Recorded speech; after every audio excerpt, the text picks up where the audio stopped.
नंदुरबार जिल्ह्यात पावसाची दमदार हजेरी पाहायला मिळाली। पावसामुळे अनेक नदी नाले पुन्हा एकदा प्रवाहित झालेत। मध्यम आणि लघु प्रकल्पांच्या पाणी साठ्यामध्ये वाढ झाली। याचा आढावा घेतला आमचे प्रतिनिधी देवेंद्र माळी।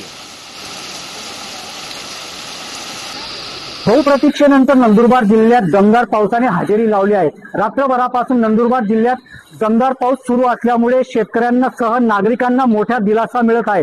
नंदुरबार जिल्ह्यात अद्यापपर्यंत दमदार पाऊस न झाल्यामुळे 137 मिलीमीटर पावसाची नोंद झाली होती। गेल्या वर्षाच्या तुलनेत आतापर्यंत नंदुरबार जिल्ह्यात अत्यंत कमी पावसाची नोंद झाली होती। तर या कमी पावसामुळे शेतकऱ्यांचे कामं देखील रखडले होते। जिल्ह्यात अद्यापपर्यंत 60% पेरण्या झाल्या आहेत, तर 40% पेरण्या अद्यापही रखडल्या आहेत। दमदार पावसामुळे या पेरण्या रखडल्या असल्यामुळे आता शेतकऱ्यांना काहीसा दिलासा झाला आहे। तर नंदुरबार जिल्ह्यातील 18 मध्यम व लघु प्रकल्पांची परिस्थिती बिकट होती। यापैकी काही प्रकल्पांमध्ये पाणी साठा उपलब्ध झाला आहे, तर अद्यापही बहुतांश प्रकल्पांमध्ये पाणी साठा उपलब्ध नसल्यामुळे शेतकऱ्यांसह आता नागरिकांना देखील दमदार पावसाची प्रतीक्षा होती आणि ती आज संपली आहे।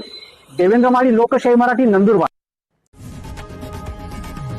लोकशाही मराठी ऐका, पहा, जागरूक रहा।